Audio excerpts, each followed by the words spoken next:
we'd like to request our next speaker for today's session, Mr. Yogesh Gadkari from MSc DCL. Mr. Gadkari is the Executive Director, Billing and Revenue with MSc DCL. And MSc DCL, as we all know, is one of the largest power utilities in India with over 270 million consumers. And Mr. Gadkari is having 30 plus years of experience in IT and brings with him over 25 years of experience in areas like utility billing, SCADA, energy accounting, substation automation, and to the name, few. So with that, I would now request Mr. Gadkari to kindly make a presentation and share his experiences on cloud and digitalization. Over to you, Mr. Gadkari. Good afternoon, everybody. I'll share the presentation.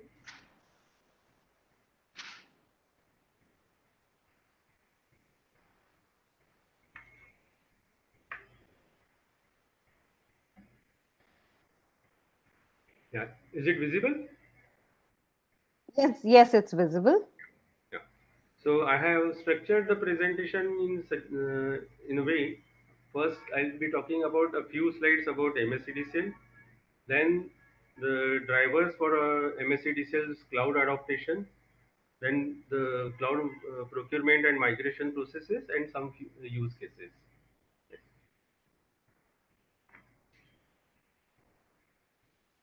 Just to tell you about the MSCDCL's vision, MSCDCL's vision is to supply reliable and quality power at a reasonable and affordable tariff in order to boost agriculture and industrial sector of the Maharashtra with the overall economic development.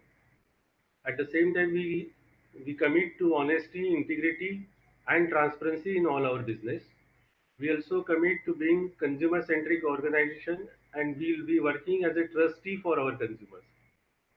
We'll adopt the IT and the technology in all our business processes, and we'll be focusing towards the continuous improvement, and we will be a learning organization.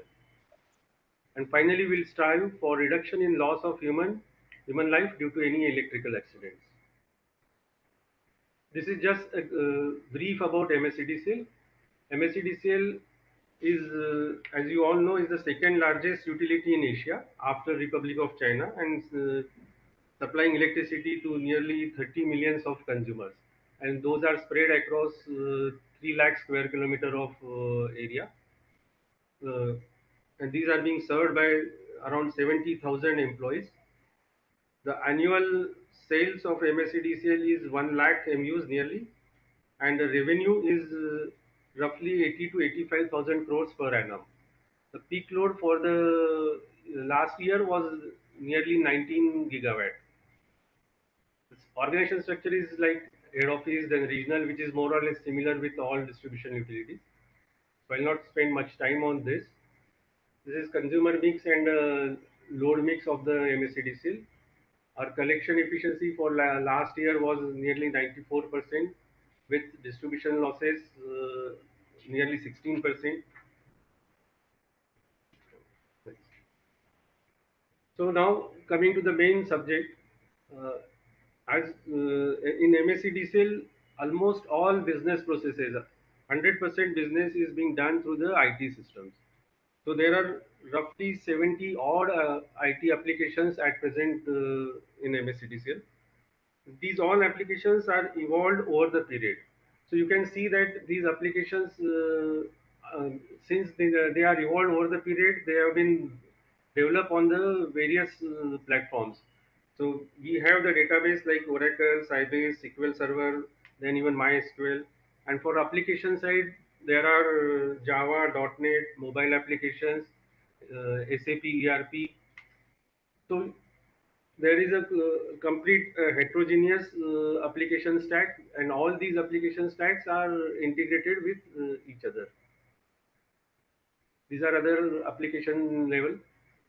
So right from the new consumers application to the consumers meter reading, billing, collection, everything has been through the system only. There isn't any manual process.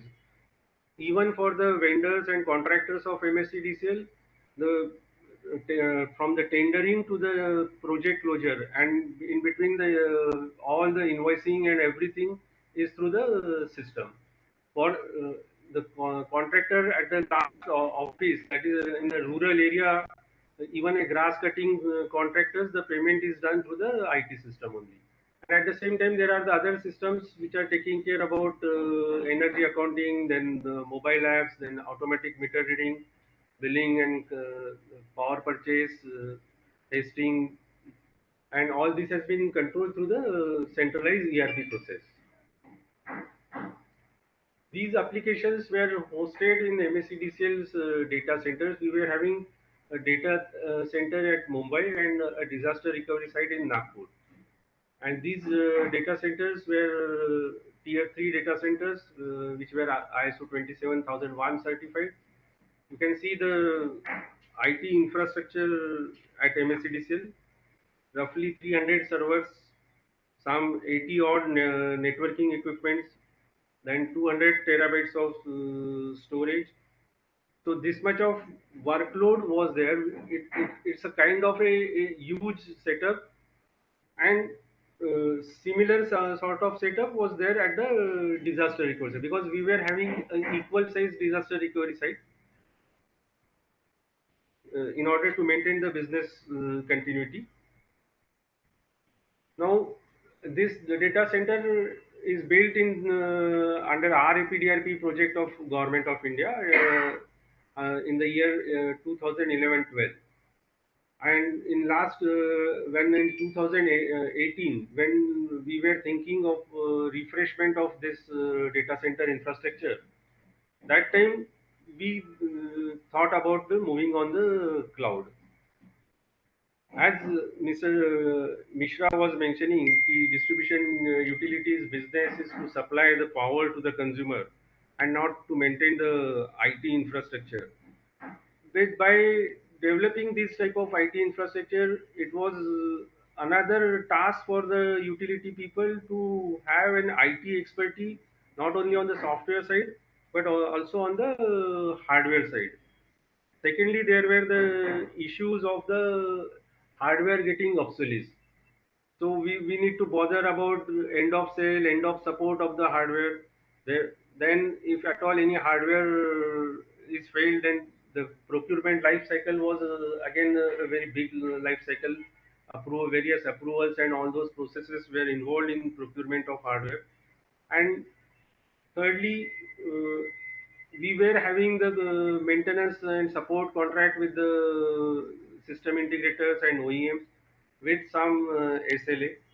Though those SLA were there, but the downtime was unavoidable.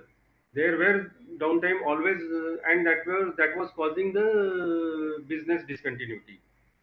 So these all issues were there, and in last 2 3 years, the cloud service providers were available in India. Earlier, the cloud service providers were hosting their data centers in foreign countries, USA or Europe. So that was having one a big mental block in our Indian view, that confidentiality of the data and the privacy of data. But with Amazon and then Microsoft, when they started their data centers in India with all non-disclosure agreements, this made us to move on the cloud. Secondly, with the cloud, the another benefit which we were looking is of the cost of ownership, total cost of ownership.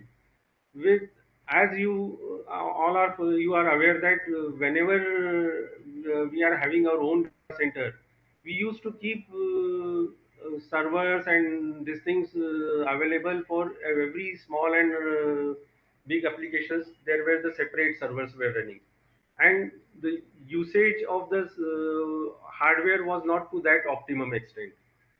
So this has by moving on, we thought that by moving on cloud, this will reduce our the overall footprint of the IT infra. Secondly, the investment on the DR, that will also get reduced, because we were maintaining the DR of equal size, and which was very occasionally used.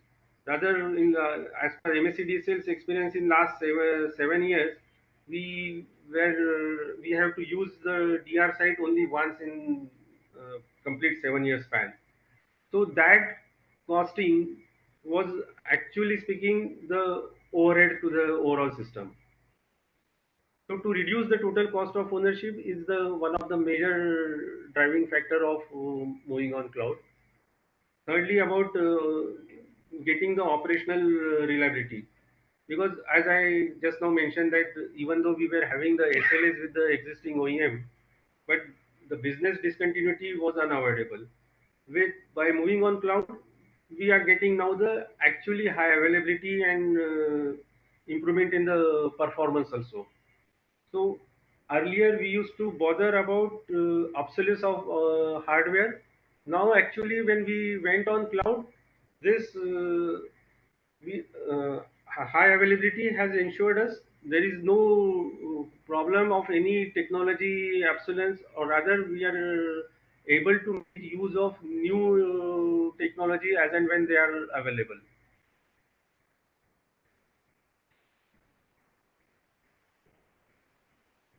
Then I'll quickly run through the cloud procurement and migration process. Before going on the cloud, what we did, we organized the workshops to understand the cloud technology, because it was completely new for India and as well as for our staff also. So we did some workshops with the Amazon and other cloud partners to understand how this cloud computing works. Then we carried proof of concepts with Amazon. After getting the satisfaction on those proof of concept, we decided to finally decided on moving on the cloud, and then preparation of RFP started, because this RFP is little bit different than the our standard RFP of procurement of hardware.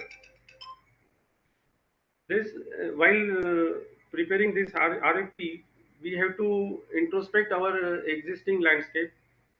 uh, we have to study the application stack, for which application will be requiring the fixed infrastructure, for how many applications we can go on a service model, and what type of SLA has to be taken in the RFP. Then what are the managed services which actually we required, which are the services which can manage internally, and for the services we should get from the cloud service partner.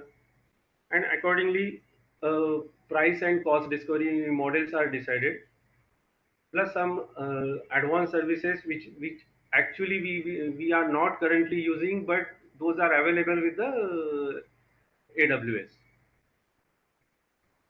Once the RFP is finalized, and the cloud partner is on board, the post RFP award processes, what we did is the first step is the training and certification to our staff on the cloud technology. The second important step we took is the re-architecting our legacy systems to leverage modern technologies. This I'll be giving more clearance on next slide. Yeah. So the cloud migration approach was like this. First, we discovered all our applications.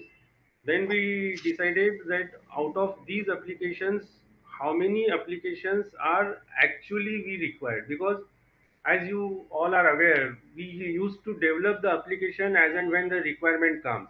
And many of those applications are used for a very particular limited time frame, and afterwards their usage are not there. But still, those applications were engaging some infrastructure, hardware infrastructure, as well as your licenses also.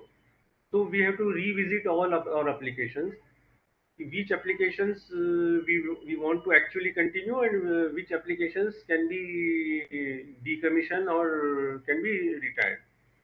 Second factor was that when we develop an application, we develop the application with the platform and the technologies available at that time. And over the period, we continue with that technology. Like in MSCDCL, there were many applications which were on still were on database like 10G.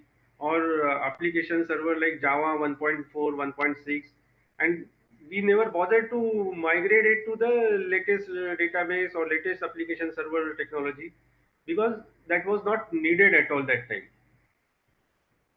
Now with in this migration path, what we did, first we decided all those applications which actually we require, and out of that, then we found out how many applications are there which can be directly hosted on the cloud. That is sort of a lift and shift without doing any architectural change or any platform change. Second level was the few applications which were required to move on the cloud, but those required re-platforming. Like I mentioned, to upgrade the Java version or upgrade the database version. And the third option was to retire the application completely and to either to redevelop it or to have any cost solution. So accordingly, the applications were segregated in these three areas, and after that, the process of moving them on the cloud. So there are wherein the Amazon has helped us enormously. There were two ways of moving on the cloud. One is to use the automated migration tools, or for some applications we require the manual movement of the that application to the cloud. Post migration to the cloud, then again the cycle of validation, then transition, and then to moving it to the production. So you can see here that earlier, when it was on our own data center, there were 80 odd HP Unix servers, then 48 Windows servers, and 13 Linux servers. These all are now re-hosted and re-platformed with 101 Linux servers and 44 Windows servers. So this minimizes the types of the operating system we otherwise used to manage. Number two aspect is of the hardware sizing. Usually we do the hardware sizing when we were maintaining it on prem. That time the hardware sizing was done by considering the growth of the system for the next 5 to 7 years. Number one, and number two, by considering the peak load requirement.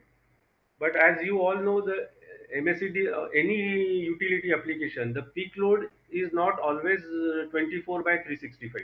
It is very rarely the peak load comes, but rest of the time the system remains idle. So your resources were unused for maximum course of time. So now with the facility of the cloud, we can have the resources as and when required. We can manage the resources whenever there is a peak, whenever the system is off peak, that time the system resources were taken away. So this has given the big level of flexibility of on-demand availability of resources. Third important benefit which we got from this cloud architecture is that the high availability. At Amazon, all these applications and the database are hosted in a two high available zones. That is available zone 1 and availability of zone 2. So actually this is how we are getting 99.99% of availability. All applications are always available on both the zones.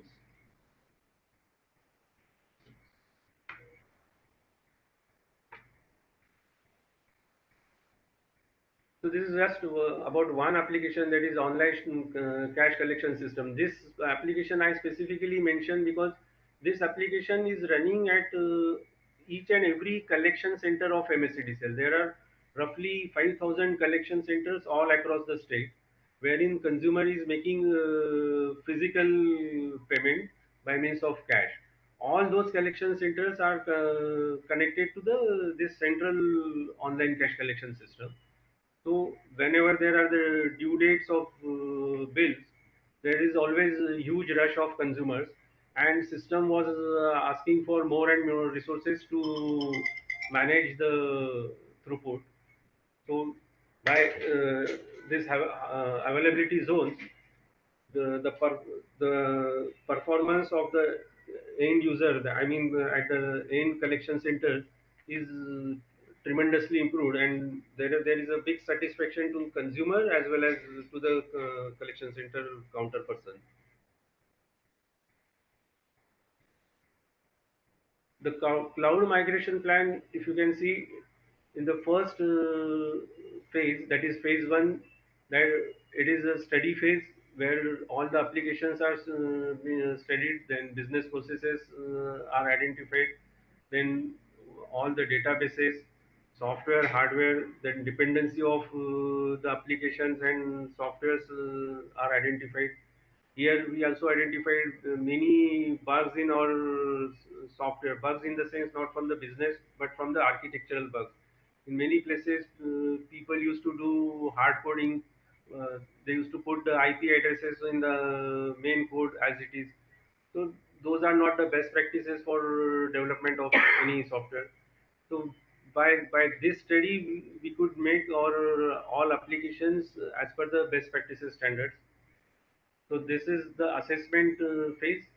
After this assessment phase, then we did the planning for migration, wherein the dependencies as identified in the assessment, as per that dependency, the sequence of applications, because it was not possible to move all the workload in one go to the cloud.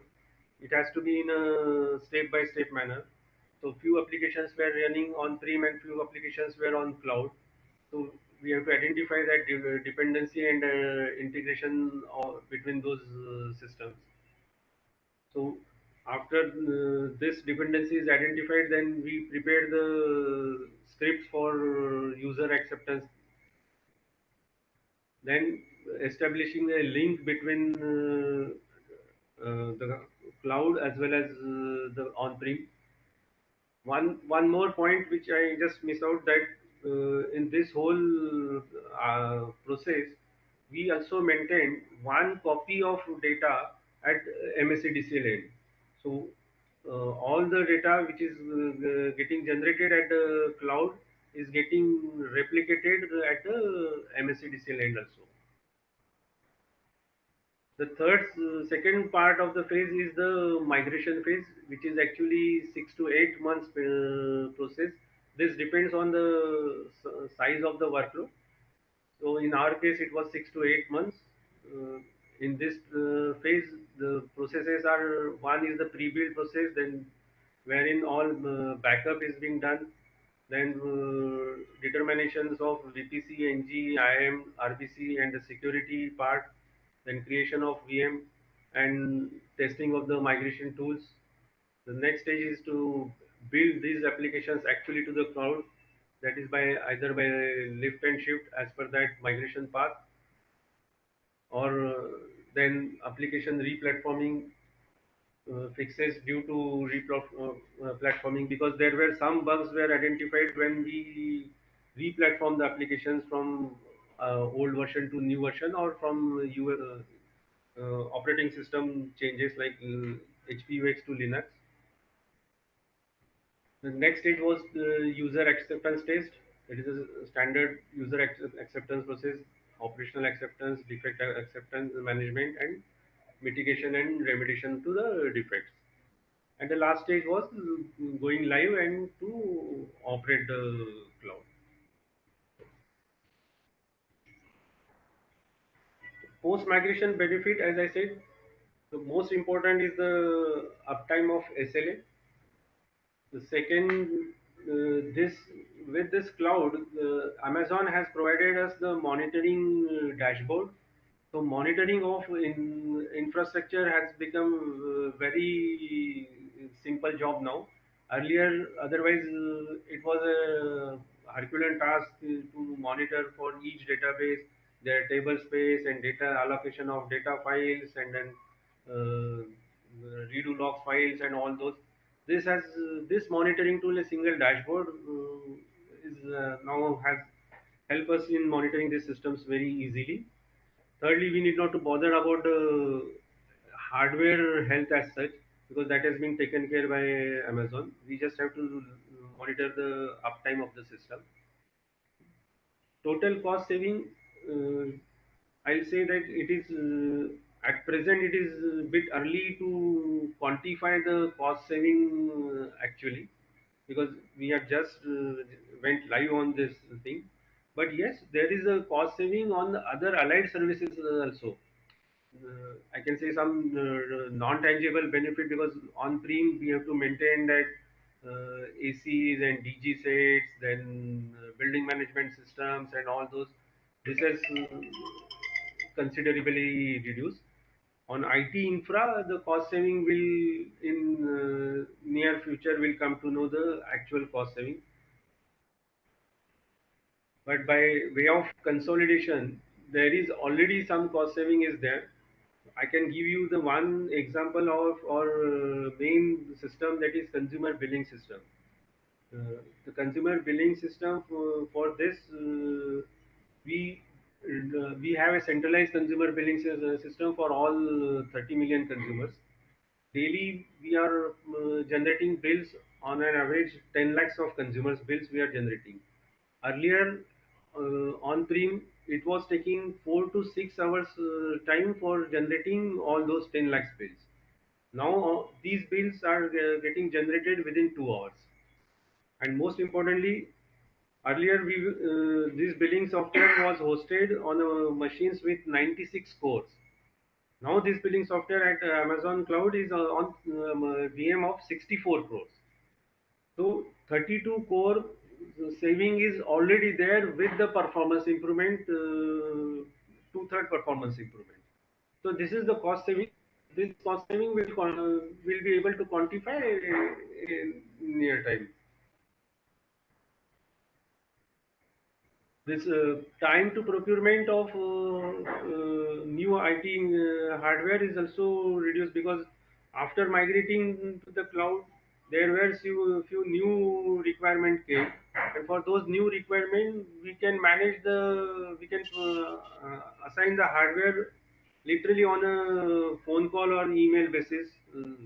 Otherwise, we used to follow that complete procurement, tendering, and all those process. That has reduced substantially. System response time has been incredibly improved, which I mentioned with that example of billing software.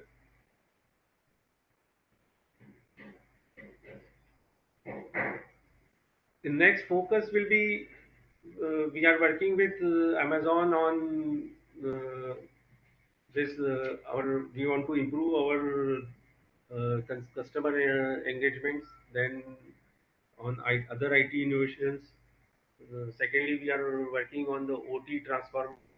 So here in OT transformation, otherwise, we have to build the complete end-to-end system on our own. Now we will be exploring the platform and technologies available with the cloud partner, and we have to just focus on the end devices. So, lot of botheration on investment on the adopting a new technology or development of the new technology has been saved through this. So these are the areas where we are now focusing mainly.